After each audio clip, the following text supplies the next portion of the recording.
Welcome to the third installment of Honigman's Coffee and Counsel podcast. I'm Adam Rothstein, co-chair of the real estate department here at Honigman, where we have 55 real estate lawyers handling all aspects of our clients' real estate transactions. Given that we are lawyers, I'm bound, as I always do, to read our disclaimer.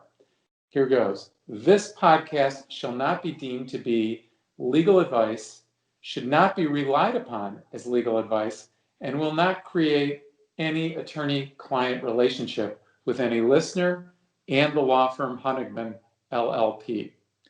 Okay, with that said, today on the podcast, my guests are Larry Lightman from our bankruptcy group and Karen Pfeiffer from our leasing group. We're going to talk about retail tenant bankruptcies and issues in re-tenanting shopping centers affected by those bankruptcies. So, Larry, give us a high-level view of the bankruptcy process. What's it all about? What's the difference between a Chapter 11 and a Chapter 7 proceeding, that we kind of hear about from time to time? Chapter 11 is when an operating business reorganizes, and Chapter 7 is liquidation administered by a trustee. If you're a commercial landlord and you're listening to this and you don't know that and haven't had significant experience with tenant bankruptcies, you're among the lucky few. That said, most bankruptcy cases of major companies, even though filed as Chapter 11s, aren't true reorganizations. Almost without exception, they always involve a sale process that results in a new operator. And this sales process is usually being driven by the secured creditors of the bankrupt company. Many or most Chapter 11 cases, especially the large national retail cases, are essentially complex multi-party litigation. Because of that, it's important that landlords should engage experienced bankruptcy counsel early on. There are a large volume of documents filed in these cases that are difficult to understand, and cases often move at a rapid pace.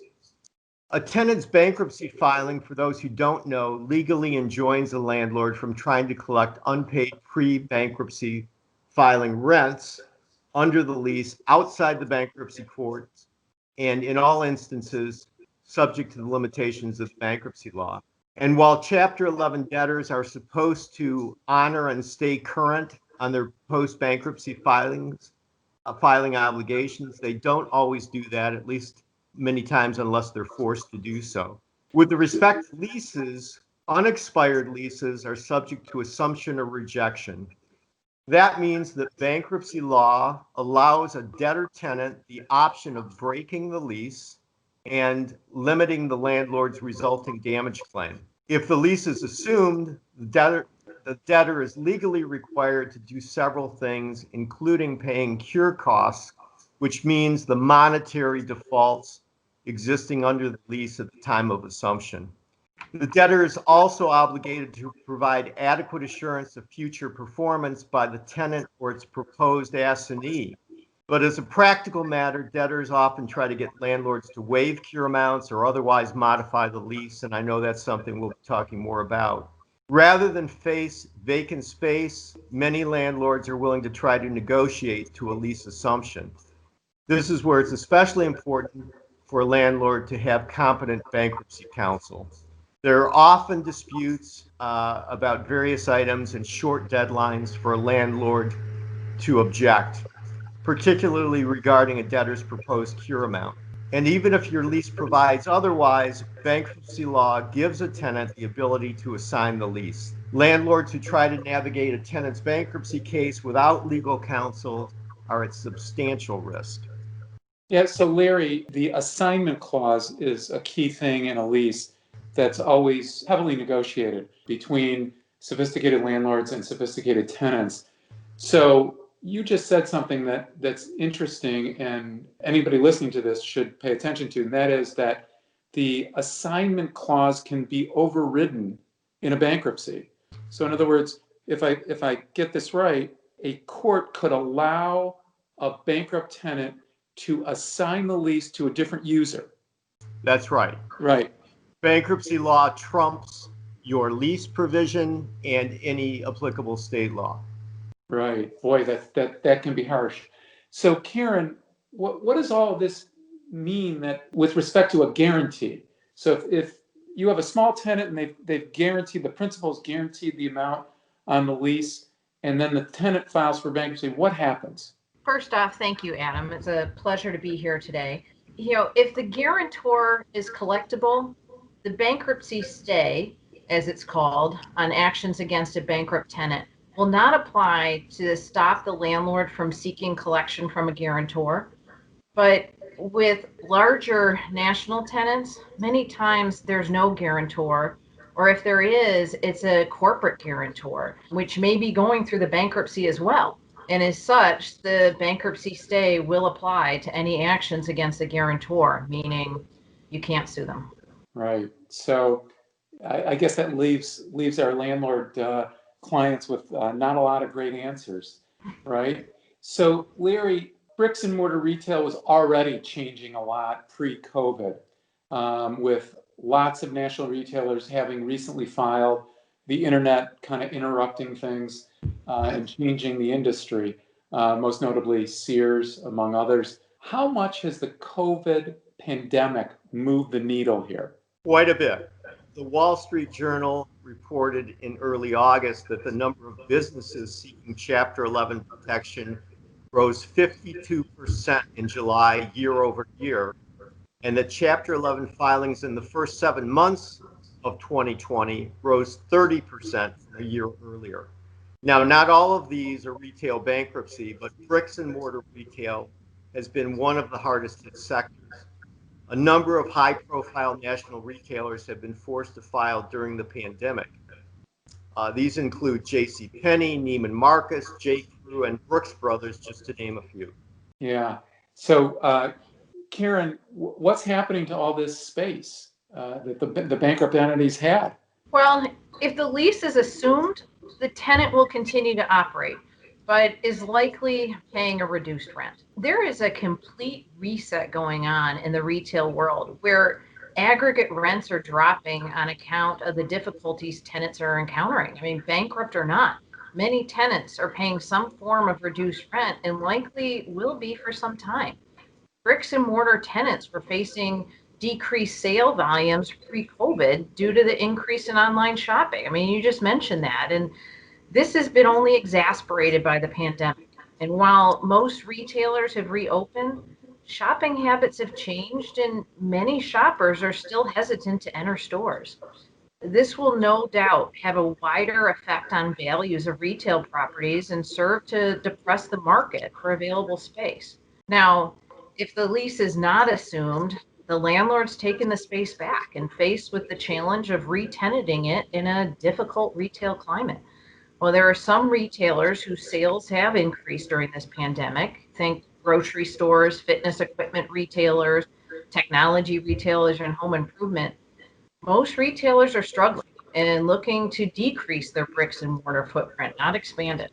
It's very interesting. I remember back in the days when I started doing leasing back in the 1980s, the uses in shopping centers were quite a bit different than they are today. So you wouldn't have a a fitness club, healthcare users, or banks in a shopping center. Now you do in just about every shopping center. I'm sure that uses will change with all this empty space coming online. We'll see exactly who those users are. But so, Larry, getting back to bankruptcy, has the pandemic caused changes to the debtor's playbook? Definitely. One change we've seen is that in many of the major cases since the pandemic, the lenders providing financing to the debtors have been much more stringent in requiring that the debtors achieve specific benchmarks in fairly short time periods in order to both retain post-petition financing and to retain control of the cases themselves. The pandemic has been both a cause for increased retail filings and an ongoing challenge once a retailer files. For example, in the case of Art Van, executive public health orders instituted by several states, abruptly halted intended store closure sales shortly after the filing, and an immediate liquidity crisis forced the conversion of that case to a Chapter 7 liquidation. What have been some specific added challenges faced by landlords in cases during the pandemic?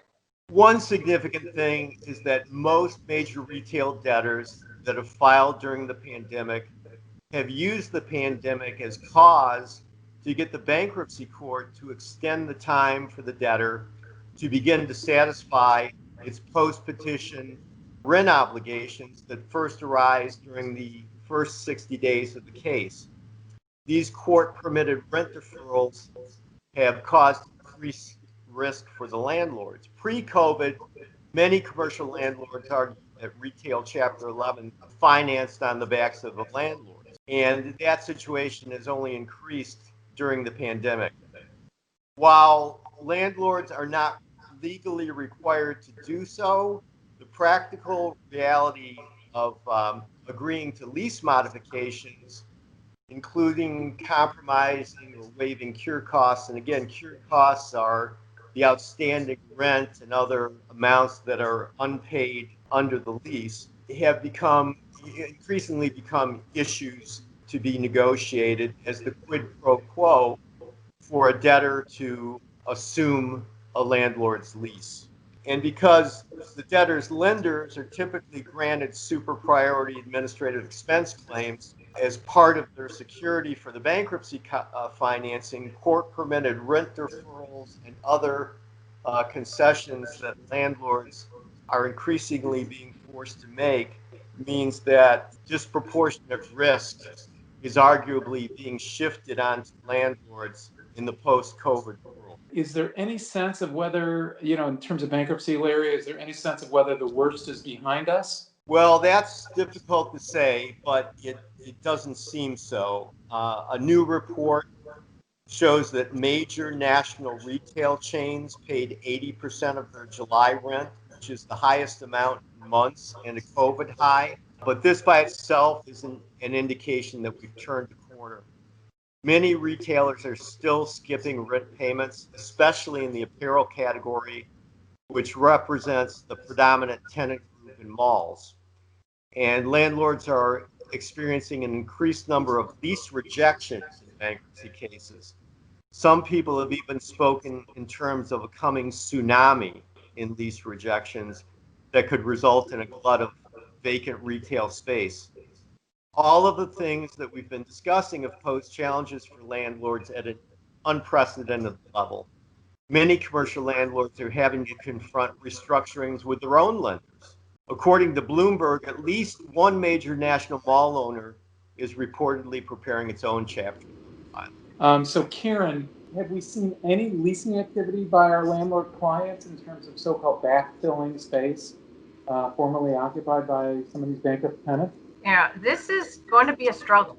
Experts predict that more than half of department store anchors will close by the end of 2021.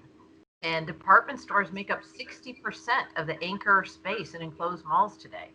Without anchors being able to bring in foot traffic, apparel stores and other mall retailers just can't survive. And many of these tenants have co-tenancy provisions that will allow them to reduce rent or even terminate if anchors are not open or a certain percentage of the mall is dark. Some mall owners are talking to retail giants like Amazon to use vacant department store space for fulfillment centers. And I also recently heard on the news that schools are looking at taking over vacant big box space to convert it into learning pods for smaller groups of children. Backfilling space with these types of tenants might be a good short-term fix for mall owners because it brings cash in the door to pay debt. But I don't see it as a successful long-term solution. And these types of tenants do not bring in the foot traffic that the other tenants need to survive. The co-tenancy provisions and other mall leases often require a certain type of anchor tenant, and warehousing and schools are not desirable uses. In fact, these uses are often expressly prohibited.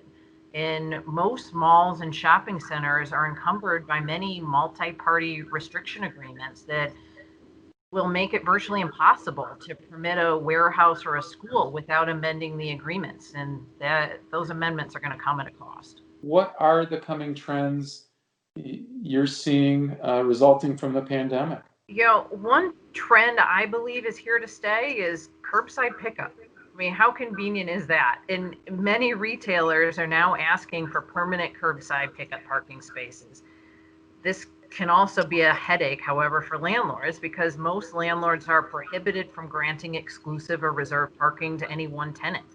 And many big box leases also have required parking counts, and critical parking areas require a certain number of available parking spaces in an area. And one thing many of my landlord clients have said is if you give an inch, you give a mile, because once you give somebody curbside pickup, the next day the phone's ringing off the hook and everybody's asking for it. So that one's going to be interesting on how the landlords work that out. One other point that I think is worth noting, and while this isn't necessarily a trend resulting from the pandemic, I did read earlier today that Simon Property Group and Brookfield Property Partners made a bid to purchase JCPenney, just as they did with Forever 21 earlier this year. And Simon is one of the landlords in talks with Amazon to fill its vacant department store space. So it will be interesting to see how all this plays out and what the future for retail holds. Yes, it will be. And I'm sure we will be getting lots of questions and working on lots of bankruptcies and leasing coming up as things continue. Well, I think that's it for today. Thank you, Larry, and thank you, Karen. Once again, this is Adam Rothstein, and I say at the end of every podcast, wash your hands and wear your mask.